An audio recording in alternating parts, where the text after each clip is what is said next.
तो ये class 9th के 12 जून यानी कि आज कौन सा दिन है, शुक्रवार, 12 जून यानी कि शुक्रवार यानी कि फ्राइडे का क्लास। ठीक है, आज के क्लास में भी हम लोग क्या क्या पढ़ेंगे, मैथ पढ़ेंगे और इकोनॉमिक्स पढ़ेंगे। तो ज़्यादा टाइम वेस्ट ना करते हुए जल्दी से पहले मैथ स्टार्ट करते हैं, फिर इकोनॉमिक्स देखेंगे। इसको इरेज करते हैं। मैथ में हम लोग यहाँ पे थे, याद करो, एक्सरसाइज 2.5 पढ़ रहे थे, उसमें क्वेश्चन नंबर 4 का, क्वेश्चन नंबर 4 का सब क्वेश्चन हो गया था ना। चलो आगे बढ़ते हैं। अगला क्वेश्चन नंबर क्या है, 5। क्वेश्चन नंबर 5 ये वाला क्वेश्चन हम लोग को करना है। ये इसको यहाँ से उठाते हैं, ये ओके, एक मिनट देता।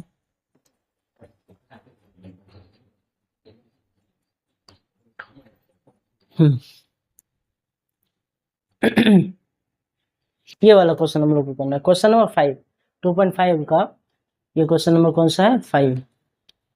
चलो इसमें पहला क्वेश्चन देखते हैं। फर्स्ट नंबर क्वेश्चन जो है 5 का पहला नंबर, ये क्वेश्चन क्या है, 4x square plus 9y square plus 16z square plus 12xy minus 24yz minus 16xz। ठीक है, ऐसा ही है। अब इस क्वेश्चन को हमें कन्वर्ट करना है, मतलब बनाना है इसे। देखो ये क्वेश्चन वैसा ही है, याद करो जैसा मतलब होमवर्क में भी शायद दिए थे कि नहीं, पता नहीं, याद नहीं आ रहा है। नहीं, वो नहीं दिए थे, कुछ और था, जिसमें हम लोग को मानना होता था कि ये किस मतलब ये किसका स्क्वायर हो सकता है, ये किसका स्क्वायर हो सकता है, फिर फॉर्मूला बिठा देते थे। वही करना है, मतलब कैसे बताए, जैसे ये क्वेश्चन था ना, तुम समझो, इस क्वेश्चन का ठीक उल्टा है। इस क्वेश्चन में ये देखो, ये वाला क्वेश्चन देख लो जरा। ठीक, ये क्वेश्चन देखो, जैसे मान लो ये क्वेश्चन है, इस क्वेश्चन में ये दिया हुआ है x + 2y + 4z का स्क्वायर, ये दिया है, और हमें इसको फॉर्मूला पे बिठा करके ऐसा टाइप का आंसर लाना है, ऐसा टाइप का। लास्ट में हम लोग का ऐसा ही ना आंसर आता था, जैसा यहाँ पे आंसर है। अभी क्या है, ऐसा ही दे दिया है, ऐसा दे दिया, और हमें आंसर में ऐसा आंसर लाना है, ऐसा, इस टाइप का आंसर लाना है। इसको फिर 2 बार लिखना भी होगा, ऐसा उल्टा है। ठीक, कैसे होगा ये, देखो सिंपल सी बात है। बस तुमको क्या करना है, एक बार में शायद तुम्हें समझ में आ जाएगा, ध्यान से देखना। लेकिन करना क्या है तुम्हें, बस पहला 3 अंक को तुम्हें देखना है, दैट्स इट। फर्स्ट जिसमें स्क्वायर लगा हुआ है उसको देखना है और उसको लिख देना है, जिस भी संख्या को स्क्वायर होगा उस रूप में। बस तुम्हारा काम हो गया, दैट्स इट। सोचो, ध्यान से सोचना। 4x स्क्वायर को किसका स्क्वायर लिख सकते हैं, 2x का स्क्वायर लिख सकते हैं ना। ठीक है, लिख दिया इसका। इसको भी 9y स्क्वायर को लिखो, बताओ 9y स्क्वायर को किसका स्क्वायर लिख सकते हैं, इसको लिख सकते हैं 3y का स्क्वायर लिख सकते हैं, क्योंकि 3y का स्क्वायर 9y स्क्वायर होगा। ऐसे ही 16z स्क्वायर, इसको किसका स्क्वायर लिख सकते हैं, इसको लिख सकते हैं 4z का स्क्वायर, तब ना हो जाएगा 16z। बस तुमको इतना ही करना, और ज्यादा कुछ दिमाग नहीं लगाना। ये चीज हो गया। बस इतना करने के बाद यहाँ पे जो तुम्हारा आंसर आएगा ना, एक मिनट, ये जो आएगा पहला अंक, ये होगा तुम्हारा a का मान। दूसरा यहाँ पे जो भी अंक आएगा वो होगा b का मान। तीसरा जो भी अंक आएगा वो किसका मान होगा, c का मान। बस a b c का मान निकल गया। आगे बस तुमको कुछ नहीं, बस फॉर्मूला बिठा देना है। फॉर्मूला तुमको याद है ना, ये कौन सा फॉर्मूला है, a² + b² + c² + 2ab + 2bc + 2c, ये फॉर्मूला है। बस फॉर्मूला मान बिठा दो, तो abc का मान निकल ही गया। प्लस लिखेंगे 2ab, तो 2 इंटू, देखो फॉर्मूला जिसको नहीं समझ आ रहा है ऐसे समझो, फॉर्मूला ऐसा होता है ना, a² + b² + c² + 2ab + 2bc + 2c। तो देखो ये तीनों तो है ही यहाँ पे, a² + b² + c²। इसके आगे वाला फॉर्म में हमको खाली लिख देना है, जिसमें a b और c का मान हमें पता चल गया। तो पहले इसमें मान बिठाओ, 2ab, तो 2 इंटू a का मान देखो कितना है 2x, इंटू b का मान कितना है देखो तो 3y, 2ab हो गया। आगे प्लस 2bc, ठीक है, तो 2 इंटू, एक मिनट,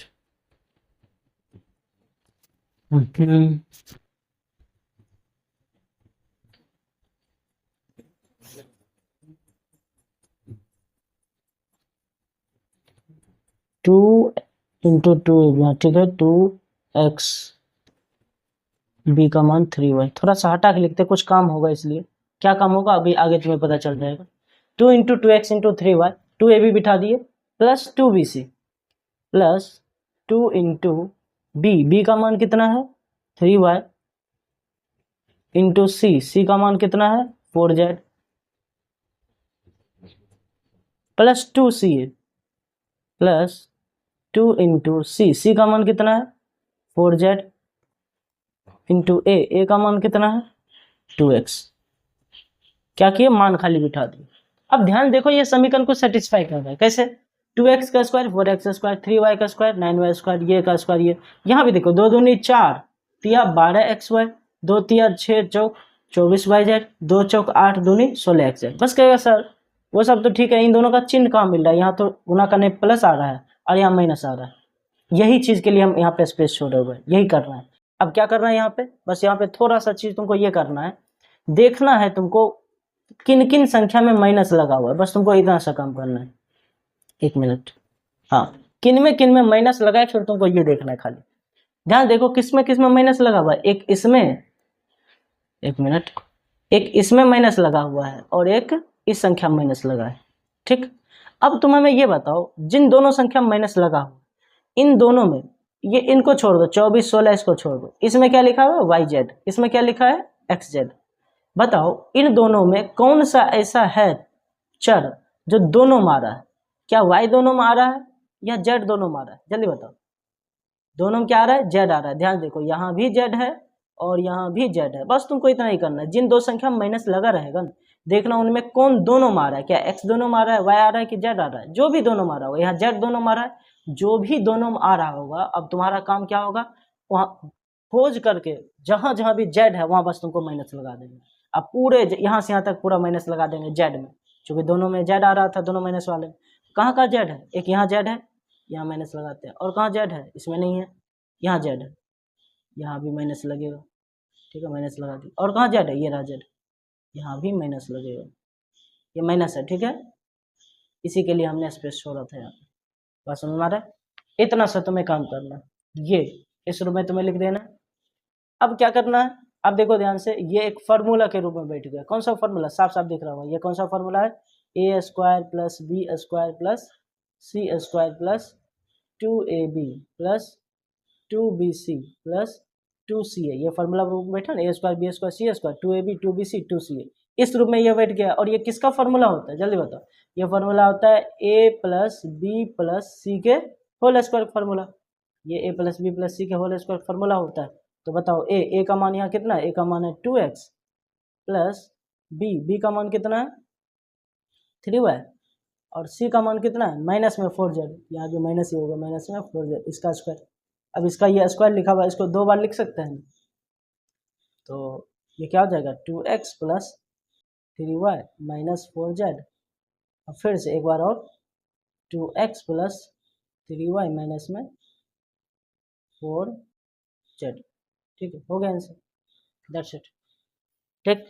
ये हो गया 5 का पहला नंबर का क्वेश्चन। इसको नहीं उतारना ये वाला 1 मिनट ये जो खतरनाक दिख रहा होगा बस बट वैसा भी खतरनाक नहीं है। जिसको नहीं समझ आ रहा है ना एक बार फिर से देखना पीछे कर फिर भी नहीं आएगा तो क्या करें एक एग्जाम्पल लेके हम बता देंगे ठीक है ना। तो एक एग्जाम्पल लेकर के फिर एक और बताते हैं इसके अलावा भी। और उसके बाद भी नहीं समझ आया तो फिर जब अब आ ही जाएंगे क्या 12 हो ही गया 13 14 15 16 17 समय 5-6 दिन का और बात है उसके बाद तो आ ही जाएंगे। वहाँ पे जितना पूछना है पूछ लेना। यहाँ पे हमें पता भी नहीं चलता है किसको डाउट है किसको क्या हुआ नहीं हुआ कहाँ समझ आ रहा नहीं समझ वो कुछ आइडिया नहीं लगता है। कोई बात नहीं क्या करो अभी वीडियो को रोको और इसको जल्दी से फटाफट उतार लो। डाल लिया चलो बहुत अच्छी बात। अब क्वेश्चन नंबर 2 करने से पहले इस क्वेश्चन को एक बार और समझ लेते हैं मतलब कोई दूसरा एक क्वेश्चन ले लेते हैं अपने मन से फिर उसको समझते हैं शायद समझ में आ जाए थोड़ा बहुत ठीक है। तो 1 मिनट इसी को मिटा दे क्या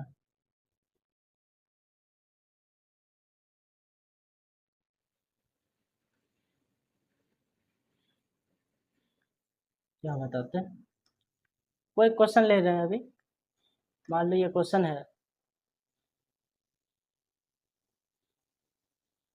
4x square plus 25y²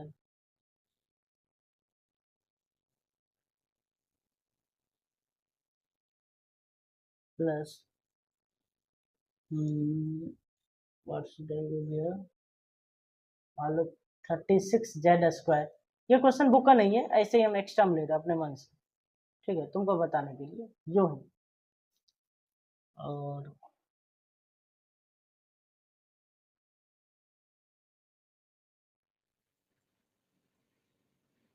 minus में 20xy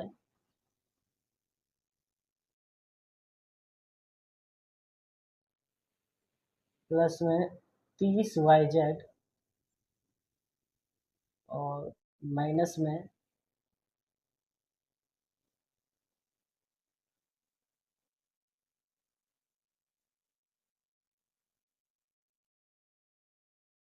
एक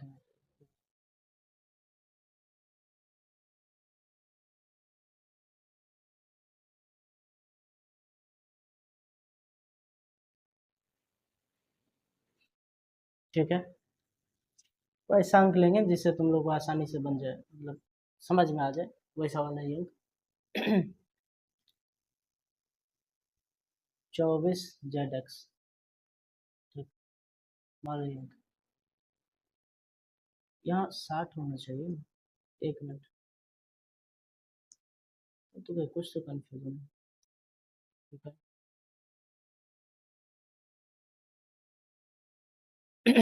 अब इस क्वेश्चन को बनाते हैं वैसा ही, पिछले ऐसा ही क्वेश्चन है, मतलब ये बुक में नहीं है, एक्स्ट्रा हम लिए जानबूझ करके फिर से तुम लोगों को बताने के लिए।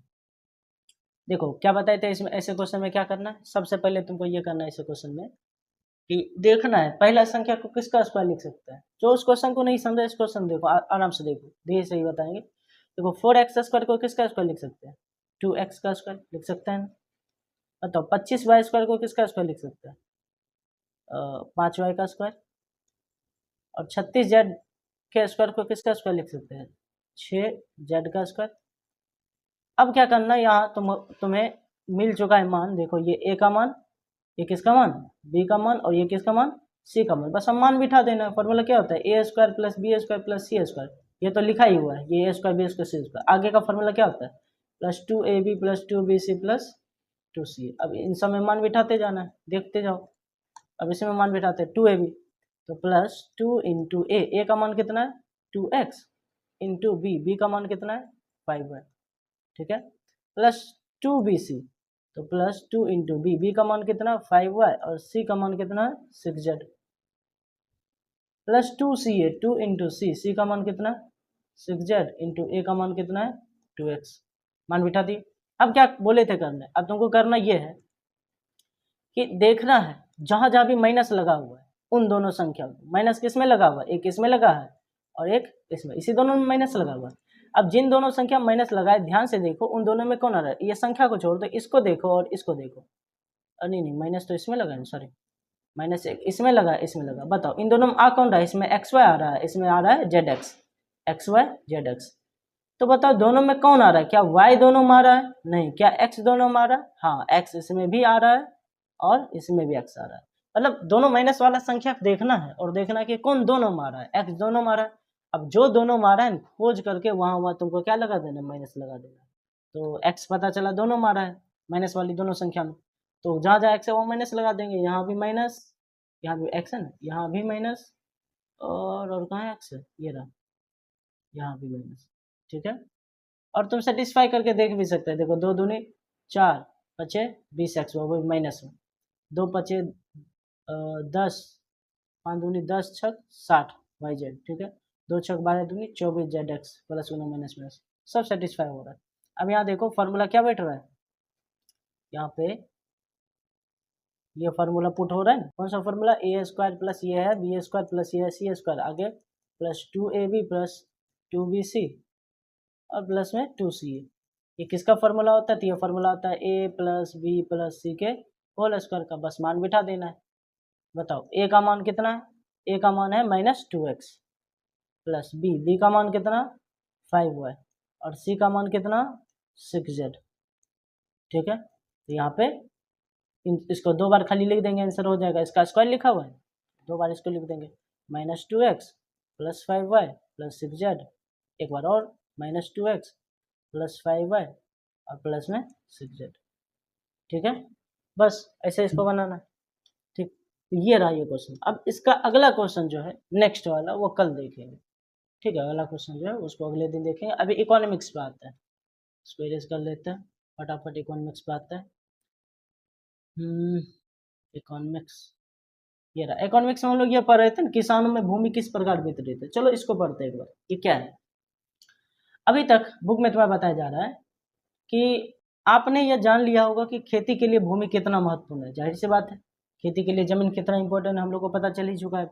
दुर्भाग्यवश मतलब कि खराब बात यह है, ठीक, अनफॉर्चुनेट बात यह है कि खेती के काम में लगे सभी लोग के पास खेती के लिए पर्याप्त भूमि नहीं है। दुर्भाग्य की बात यह है कि यहाँ के लोग जो कि खेती में लगे हुए हैं, खेती का काम करते हैं ना, उनके पास पर्याप्त जमीन ही नहीं है, उतना जमीन नहीं है खेती करने का।